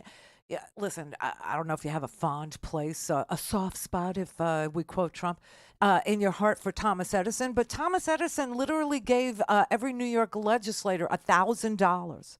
It was New Jersey. $1,000 to every New Jersey politician to pass favorable legislation for him and his marketing of his inventions and his patents and his, exclusivity rights and his, listen, and what happened during the robber baron era was people understood that grift was necessary, that politicians were looking for to be greased, they were looking for grift.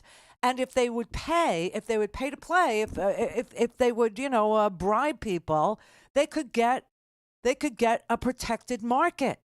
And so then they all met and they said, okay, so let's divide up all the markets. You get this, you get that, but I want you to keep this in the neighborhood over there because those people have no souls. Do you know what I'm saying? Like that was kind of how business was done back then. And, when you put guardrails up, which is what Biden was talking about last night, when you put guardrails up that say you can't do that, you can't do monopolies anymore, you have to bust the trusts, and that labor unions were a significant force against this behavior, because the people who were doing the backbreaking, ugly, dirty labor, I mean, they were hardly being paid. And, if there was wage theft, then they had company farms where you had to live on the company farm and you had to buy at the company store. I mean, it was such a corrupt era. And that's why it was called Gilded, not Golden, because Mark Twain was making fun of it. There's a whole book that he wrote called The Gilded Age. A Story of Now, I think, is the subtitle of that Twain book. You should read it. You should really read it, because this is where we're going. This is what's going to happen. Now, I'll show you the grift. Let me just read you this. The first transcontinental railroad was built with blood, sweat, politics, and thievery. It's already gripping. Out of the meeting of the Union Pacific and Central Pacific Railroads, the Central Pacific started on the West Coast going east. It spent $200,000 in Washington on bribes to get 9 million acres of free land and $24 million in bonds, and paid $79 million in overpayment of $36 million to a construction company, which was really its own. It's grift. That's about to happen again. People are going to pay these companies that are really their companies to do all kinds of work. Listen, Elon's very smart in this weird way. He's just cutting out the middleman. He wants NASA. He wants NASA. I mean, think about that. Yes, did you see his space thing? I forget what it was called. Space 7, Space something 7. What was it called? Starship. Now, I can't call anything Starship without compliments to Grace Slick. One pill makes you larger. Okay. Anyway. Starship 7 just exploded over the Turks and Caicos. Now, think about it this way. If the Turks and Caicos were going through a dry spell, or if the Turks and Caicos was Los Angeles, or if the Turks and Caicos was paradise, or if the Turks and Caicos was any place that was full of brush, and it exploded. Did you see what it looked like? I'll show you what it looked like. It's very pretty. Look at that. Look.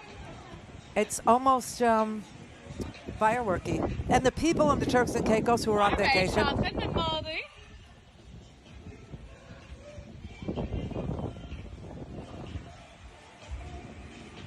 They didn't know what it was. They would say, what is that? Everybody, look up, look up. It's like, don't look up. It's like that movie. It's crazy. And they didn't know what it was. They were like, is it fireworks? What is it? Is it shooting stars? No, it's Elon Musk's Starship 7 blowing up. And if that would have happened over a fire area, a dry area, do you think Elon would pay? Do you think he would get fined, or that he would be responsible for rebuilding all these? No, I don't. This is grift, you understand. And now he wants NASA to pay for these starships that blow up. Cars that crash, cars that, crash into people, cars that, There's one theory on the LA fires. I don't know that anybody knows what caused them yet. But there is a theory floating around. Okay, it's at my hair salon. And you know how cray-cray those ladies are, right? You know how they're nuts. But the owner's sister, and the owner is a Trumper, and the sister apparently just goes along to get along. She doesn't have the sense God gave her. Sorry. But she said, I heard it was a Tesla that exploded, and that's what caused the fire. So that's where I'm getting it from. I would not take that to the bank. Okay, but that's. But anyway, so when they were building the railroads, there was so much grift going on. Union Pacific started in Nebraska going west, okay? It was given 12 million acres of free land and 27 million in government bonds. And it created this company called Credit Mobilier. You know, The Godfather 3 actually tries to dip its toe into, this. But anyway, this Credit Mobilier company gave them $94 million for construction. It was their company. Credit Mobilier was Union Pacific's own bond-making company. And it gave them $94 million for construction, but the actual cost of the construction was $44 million. So what happened to the extra $50 million? Well, in this day and age, that goes to Trump. Do you see what I'm saying? This is kind of what technology brings. And what's really creepy about the technology that was changing everything in the late 1870s to the early 1900s was that it was kept to the elite, it was kept to the rich. The financing for it was created out of whole cloth by free gifts from the government. Then the companies would start these banks that were really them. It was really them lending to themselves and then skimming off the top to pay the guy who gave them the free stuff. And we're about to experience all that again. What's really sad is the people that get hurt with this system. And that's us. It's workers. It's everybody else. During this period of American history, the Gilded Age, 92% of Americans lived in poverty. 92%. We were not paid fairly. Our workplaces were dangerous. And the Supreme Court of the day was saying things like, you can't put all the wealth of America into the hands of these, working Joes, these stupid stiffs. You can't. You'll create a welfare state, okay? It has to stay. The money has to stay with the elite. It has to stay at the top. Only they know how to manage this technology. Only they know how to manage space. Only they know how to manage satellites. Only they know how to manage war. The contractors are essential. Do you know what I'm saying? And we are just some flotsam and jetsam to be tolerated until we ask for our fair share. And then the Pinkertons. The Whackin' Huts. Security.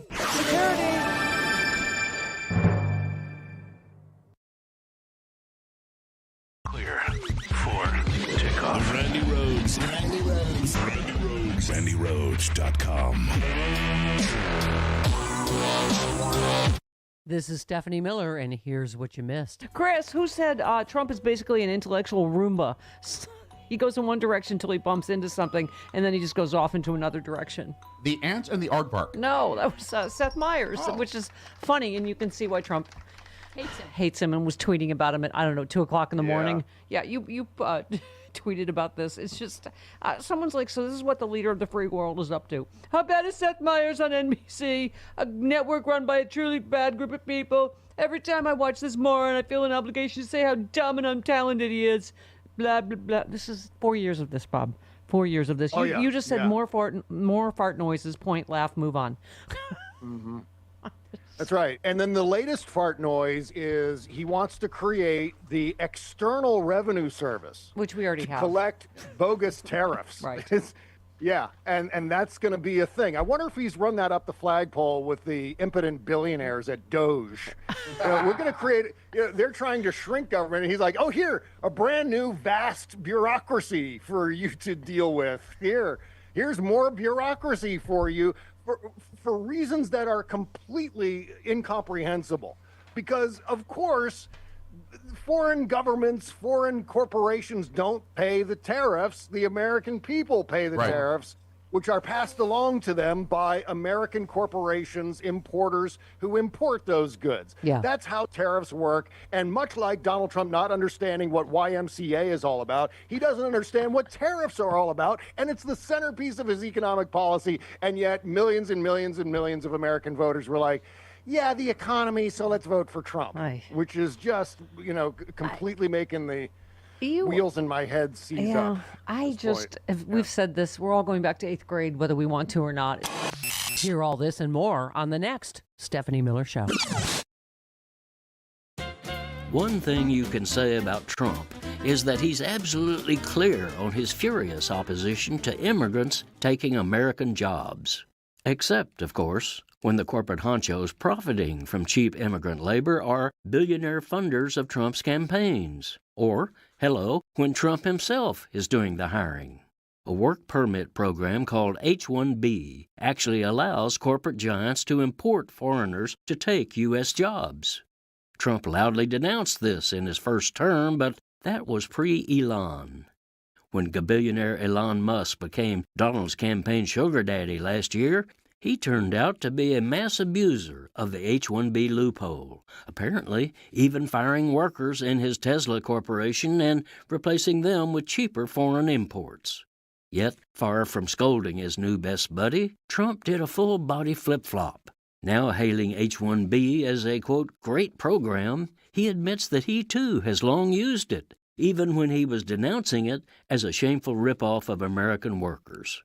Trump's use of the foreign hire scheme is even chintzier than Musk's, for he uses a companion H-2 loophole to import hundreds of low-paid foreigners to take jobs as cooks, waiters, housekeepers, and farm workers in his luxury resorts and hotels, including at Mar-a-Lago.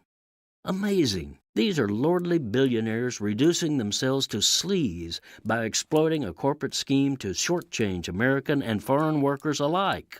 Moreover, whether trying to import engineers or waiters, the law requires these uber-rich applicants to lie. They must swear that there are no American citizens available who can do these jobs. This is Jim Hightower saying, welcome to Don and Alon's phantasmagoric wonderland, where nothing is a lie if they say it's... Don't give up. Don't give up. What's true?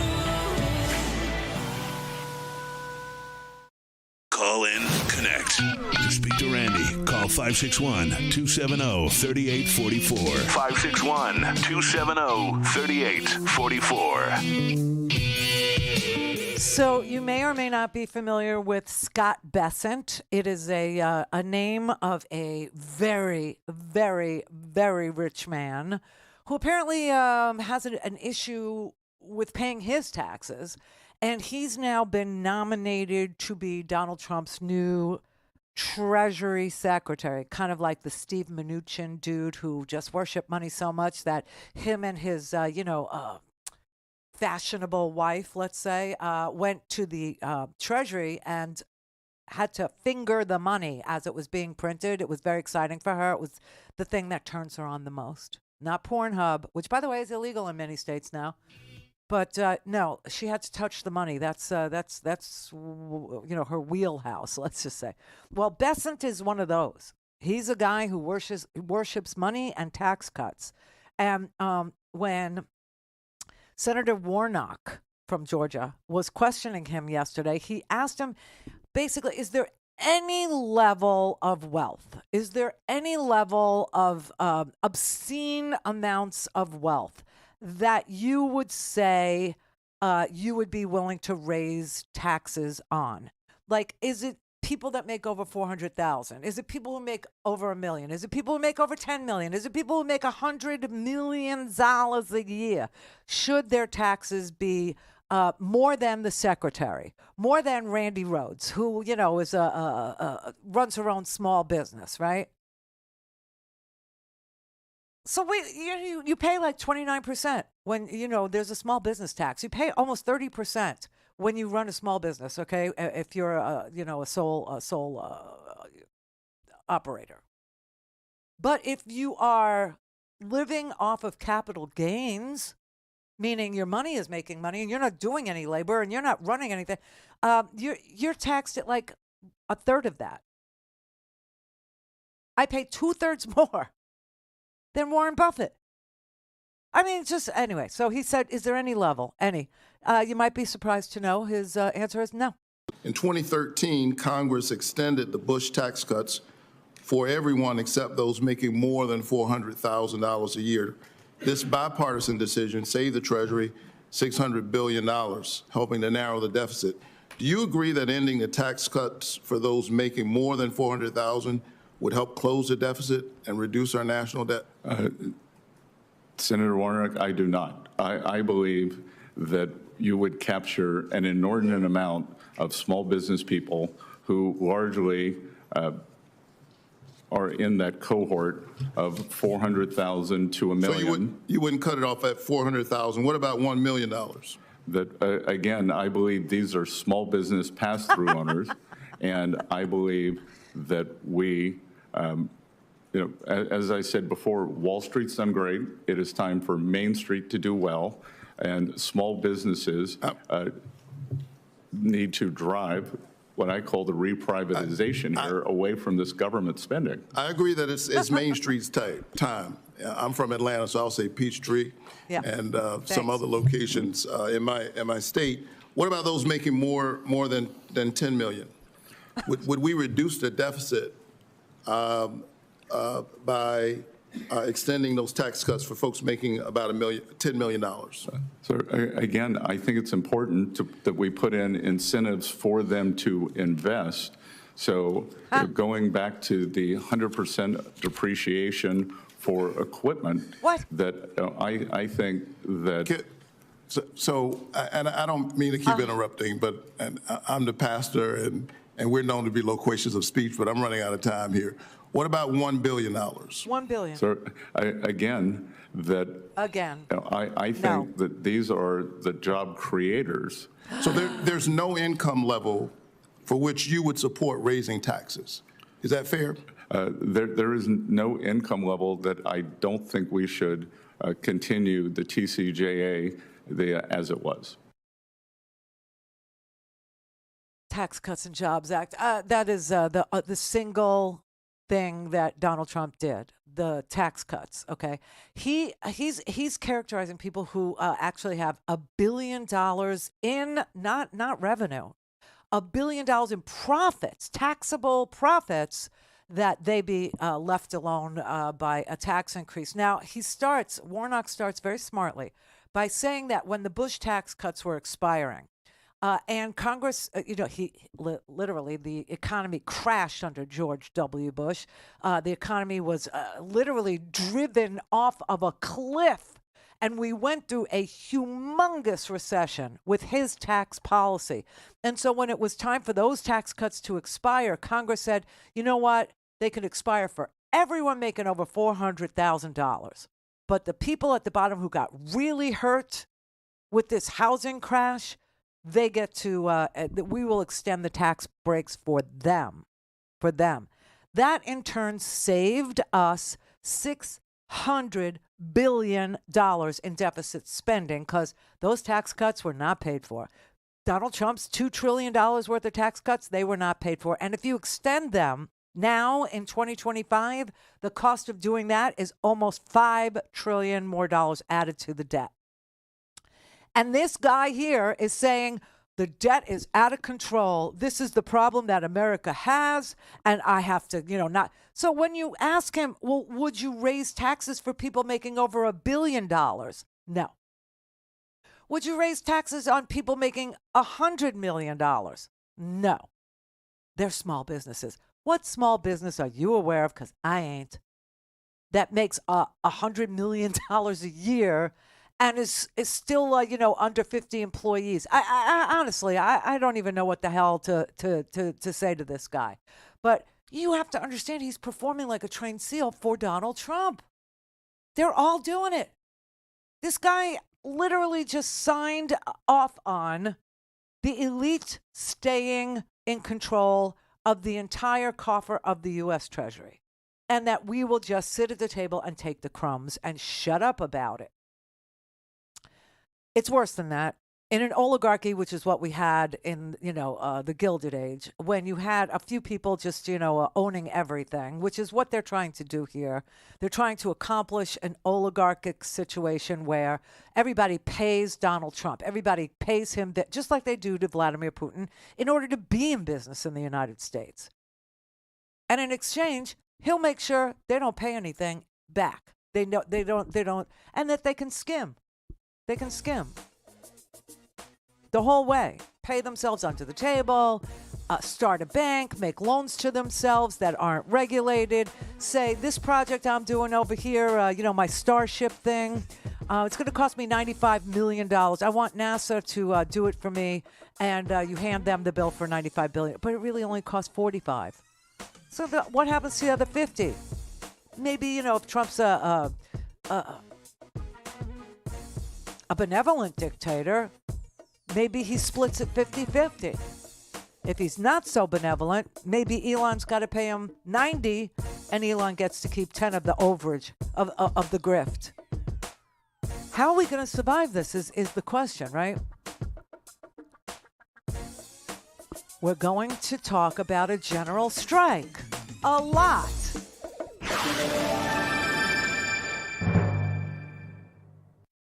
Clear for takeoff. Randi Rhodes. Randi Rhodes. Randi Rhodes. RandiRhodes.com. When she served in Congress, Tulsi Gabbard was Syrian dictator Bashar Assad's biggest fan. She went to Syria in 2017 for a photo op with Bashar al-Assad while he was massacring his own people. Knowing his record of brutal war crimes and human rights abuses, she even defended Assad after he used chemical weapons on civilians. She promotes Vladimir Putin's worst propaganda, backs Putin's excuses for his illegal war in Ukraine. She fought sanctions against him. Now Trump wants her to run all of America's intelligence operations. She'll know every secret, the identity of everyone who helps the United States. America's allies know Gabbard is a security nightmare. The U.S. Senate is being asked to confirm her in the most powerful intelligence role in the world. It's a risk America can't take.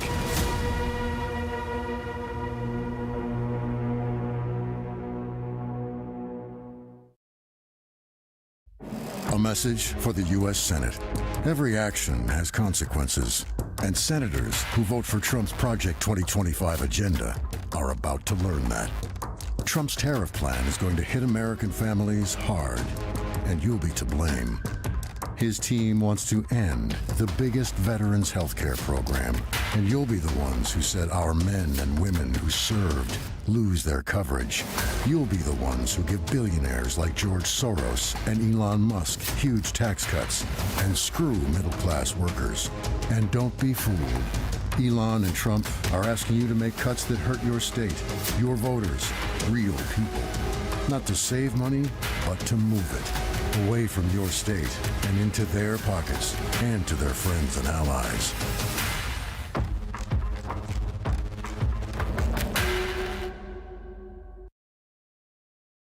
America's men and women in uniform need real leadership at the Pentagon. Character, courage, honor, experience. Those are what a real leader brings to the fight. Pete Hegseth isn't just unqualified to be Secretary of Defense. He's embarrassing, sick, struggles with alcohol, drunken rages in bars and strip clubs, fired from 2 veterans organizations for financial and personal misconduct.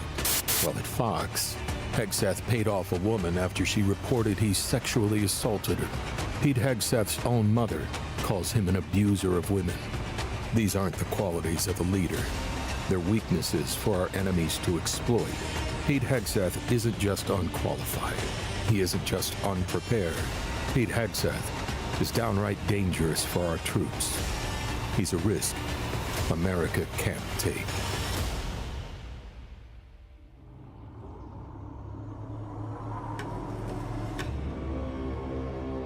Here's a clip from Tara Buster. Republicans are blaming everything but themselves and their big money benefactors for the problems, right? We're in this boat because of climate change. Natural disasters are more frequent and more terrible. But the right-wingers are falsely blaming Los Angeles wildfires on diversity programs and the fire department leadership of Mayor Karen Bass and Governor Gavin Newsom, who the disgusting con man called Governor Newscum. Governor Newscum. It's mind-numbingly juvenile. Newscum. It's everything to distract from the reality We're living in the consequences of Republican policies. This is what always comes home to roost. Now, you think about Jimmy Carter was just laid to rest. So we went from decency to deplorable in 40 years. It didn't take long. To contrast, goddamn Trump, one, a life of service, another, a life of bottomless greed. That's all they have. All of the 7 deadly sins. These good Christians, their only holy obligation is harassing less than 1% of the population, trans people. That's it. Beating up on the vulnerable, the misunderstood, making sure a trans woman elected to office, making sure she can't use the restroom. That's the way they honor the savior they pretend to worship. Tara Buster is recorded live every Friday evening at 8:30 p.m. Eastern Standard Time at the Tara Buster Facebook and YouTube channels. Thank you for supporting the independent liberal media. We cannot do it without you. We stick together, we win.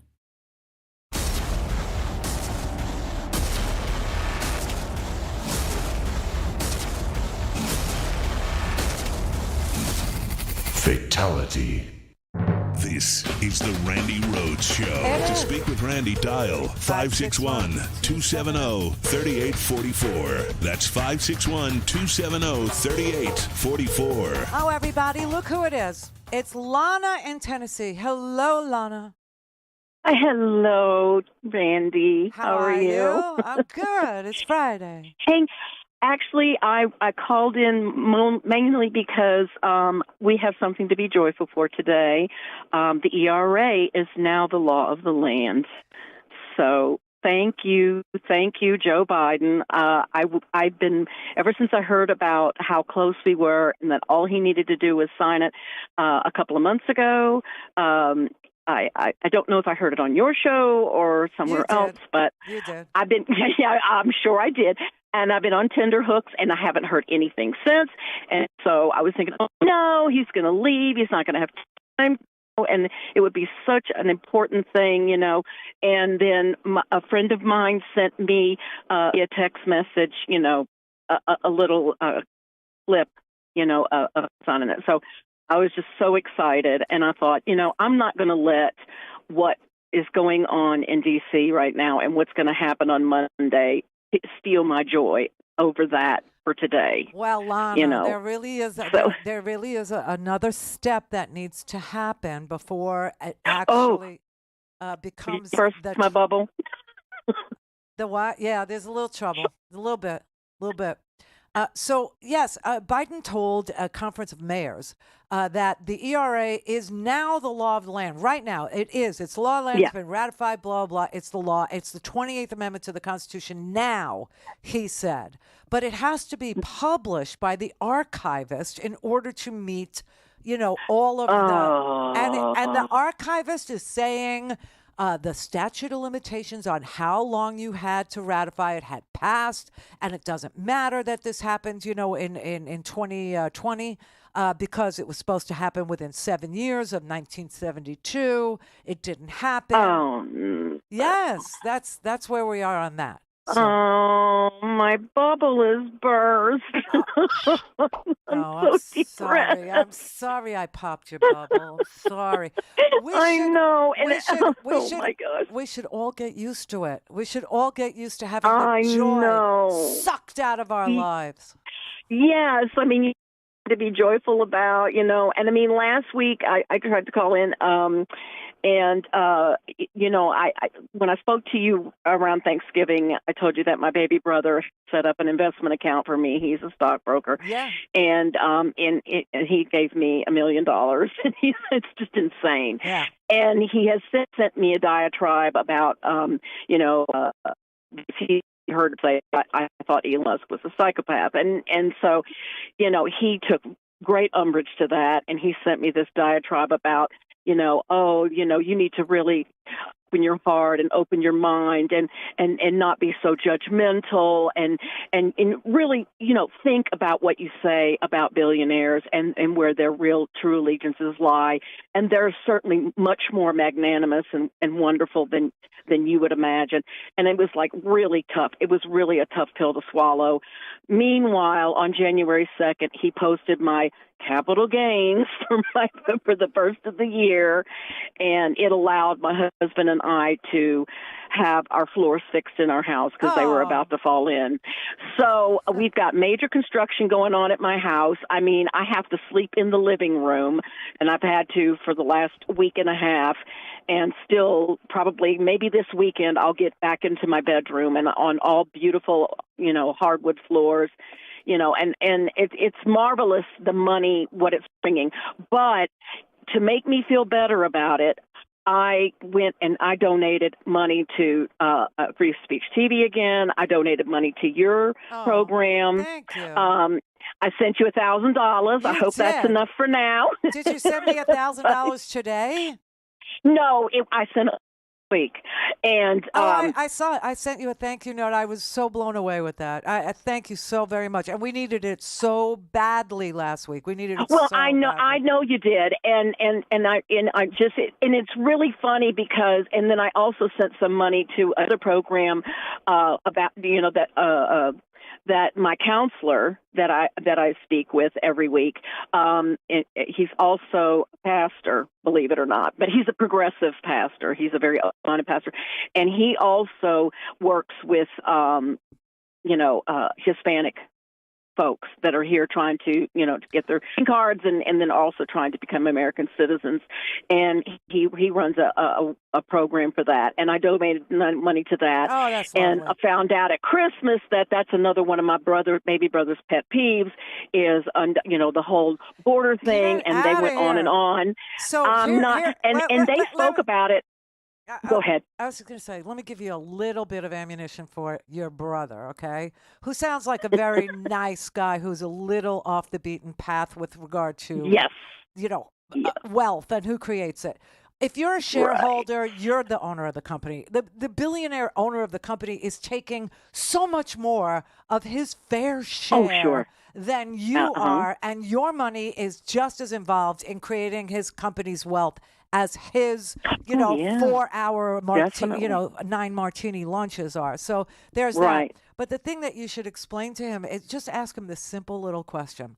Who's going to rebuild L.A.? Do you think it would be Angelinos, or do you think it's going to be immigrant labor that's going to do the debris clearing? And do you think it's going to be immigrant labor that's going to do the construction work? And do you think the floors that are being laid, who do you think shows up to do the roof thing? You know what I'm saying? Like, who is going to feed this nation? I mean, if they send them all back, who's going to pick the produce, work in the meat processing plants? I mean, it just goes on and on and on, and it just blows my mind, and to the point where I get totally overwhelmed. And the way I fight back is, and my counselor and I had a kind of a laugh about it, because I said, I am giving to people and organizations. I'm giving this money that he has given me. I'm giving a good bit of it back to people that if he knew, his money that he gave me was going to support progress. I mean, the very things that he looks down on. Go ahead. Lana. Okay, I'm sorry. Go ahead. Who's going to pay the taxes on this income, you or him? Well, he said he would. So how does he do that? How does he do that if you're taking it as income? You're going to pay the taxes on. Stop with this is his money. It's not his money. He grew some amount of money for you and handed it to you, and now it's yours, and you're going to pay the taxes on it, and you're the owner of these shares. And the idea that he hates immigrants and that all they do is pick produce is crazy. Okay, it's nuts. It is crazy. It is crazy, you know. And I mean, he claims that, well, when you get the tax bill, just let me know how much it is, and I will send you the money for it. And I mean, he sent me extra money for my home repairs. So I believe him when he says that, because he really does love me. You know, he's just had his mind so twisted. He has been in this rarefied air of billionaires, because that's the kind of people whose money he handles. And it's just, you know, it's really, really, he's been conditioned, you know, because he didn't used to think this way, Randy. He really did not. He was in the Navy, and, you know, I mean, he was very progressive. I mean, he voted for Clinton twice. I mean, even though he got a lot of guff from some of his fellow sailors. I mean, it's just nuts. But, you know, like I said, I just get a thrill out of giving, you know, the money that, you know, because of him, you know, a large ass. You're right, though. It is my money now.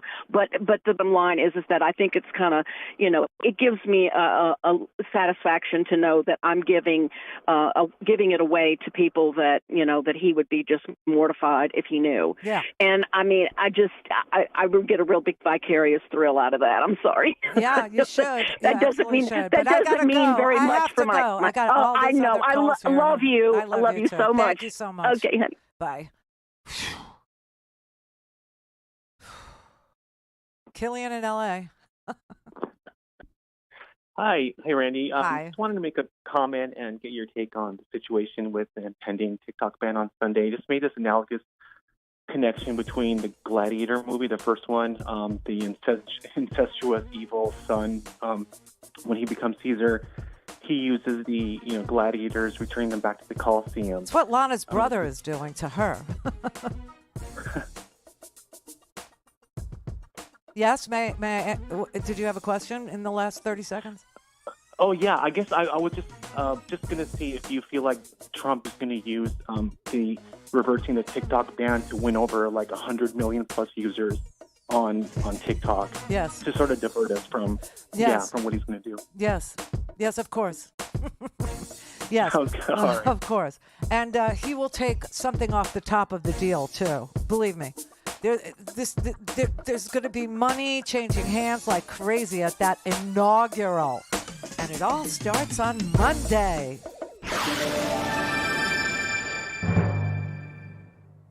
Clear for takeoff. Randi Rhodes. Randi Rhodes. Randi Rhodes. RandiRhodes.com. If you're in a Medicare Advantage plan, your doctor might be in it this year, but come January the 1st or sometime next year, they might not be in your network. 911, what's your emergency? America's healthcare system is broken and people are dying. Welcome to Code WAC, where we shine a light on America's callous healthcare system, how it hurts us, and what we can do about it. I'm your host, Brenda Gazar.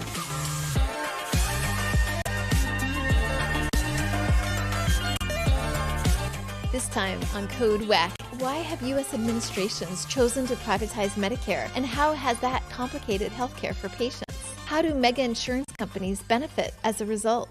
To find out, we spoke to Wendell Potter, a former health insurance industry executive turned whistleblower, the New York Times bestselling author of Deadly Spin, and the president of the Center for Health and Democracy. Wendell's also the author of the Substack newsletter Healthcare Uncovered. The big players in Medicare Advantage nationally are United Health, Aetna, which is owned by CVS, and Humana, which is also a big for-profit company. Collectively, those three companies every year grab about 80 to 90% of the new enrollees into Medicare Advantage. They do this because they've got the money to spend on advertising that is misleading, and they have turned the Medicare program into their big cash cow. It's disadvantageous to seniors and people with disabilities because, again, their advertising is very misleading. You never hear anything in their TV commercials or in their mailing materials about the shortcomings of Medicare Advantage. Get the full Code WAC story on ProgressiveVoices.com and on the PV app.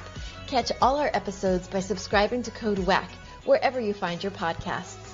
This podcast is powered by Heal California, a nonprofit that uplifts the voices of those fighting for healthcare reform around the country. Until next time, stay healthy. Now, the top of the hour on the Progressive Voices channel on TuneIn presents the Green News Report. We don't have enough fire personnel in LA County between all of the departments to handle this. Extreme wildfire crisis now most destructive in Los Angeles history. There's a clear trend towards these faster spreading, hotter burning, more destructive, more deadly wildfires. Climate change is intensifying extreme fire conditions. Plus, President Biden